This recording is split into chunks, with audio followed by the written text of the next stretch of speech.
Pleased to be here.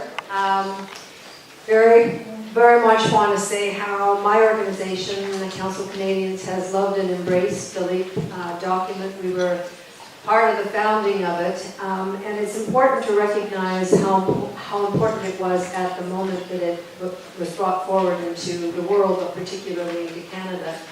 Having had 10 plus years of the Harper government, which was arguably a lost decade for us. Just think in terms of environmental rules in general. The work that I do a lot of work on the issue of water, and we didn't have the best laws and we didn't enforce them, but we had some laws, but they are so deeply gutted that I tell my American friends it's as if your government gutted the Fresh Water Act. I mean, that's what they did.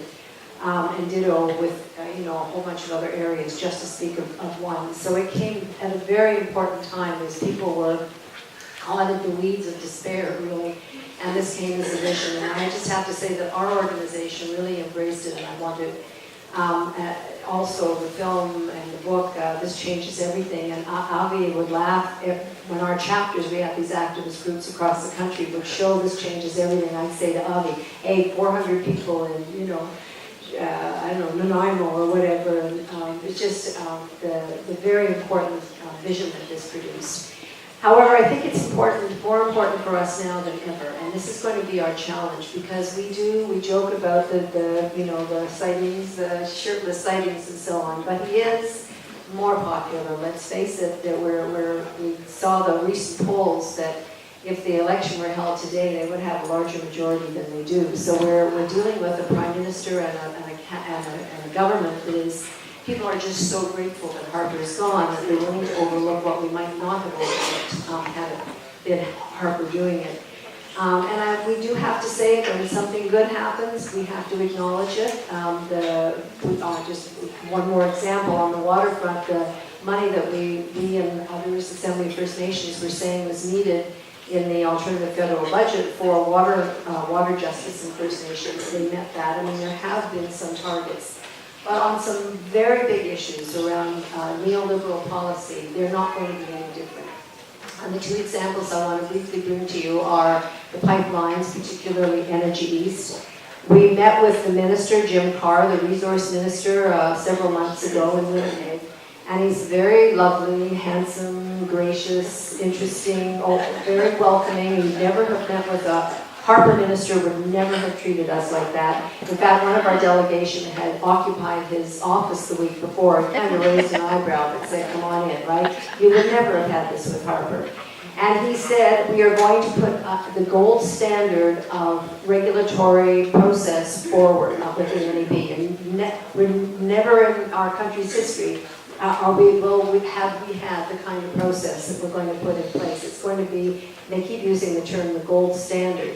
And he said even you, Maude, are going to have to recognize that we did our outreach, we did our consultation, we've done our due process. And I said, and then you're going to say yes to Energy East. And his face kind of went funny.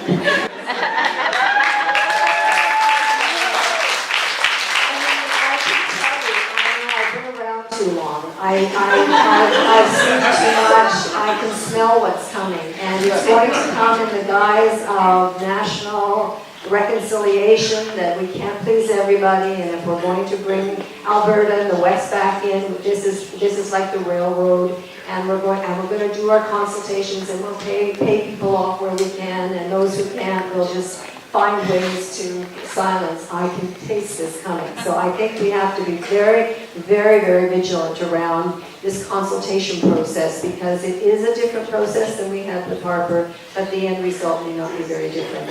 The other area, and then I'll just pass this to Naomi, is on the trade file.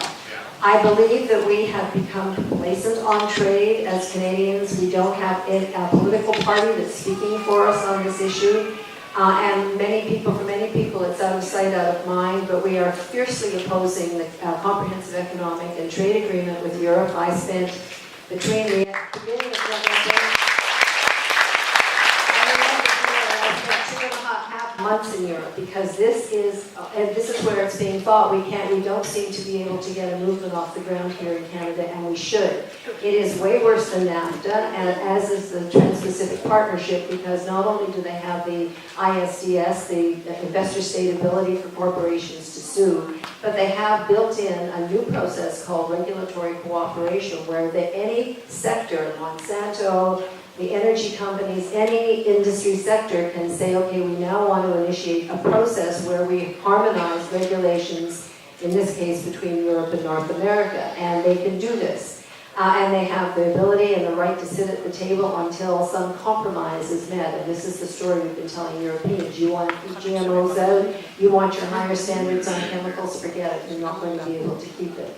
We've also been saying to them, if you're worried about the American agreement, there are 42,000 American corporations in Canada who can just use CETA. They don't need the EU, European TTIP it's called. They don't need this at all. So my plea to us is that we need not only to up the ante on the pipeline fight, but we really need to up the ante on the trade fight. Please go to our website, councilcanadians.org. Go to the Canadian Centre for Policy Alternatives, go to the CLC and the QP and others for information on these deals.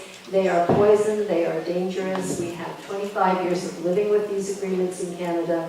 We're the most sued so-called industrial nation in the world. We now have $2.6 billion of challenges against us by American corporations. Almost every one of them has to do with environmental standards around energy and water and mining and so on. So this is where we're going.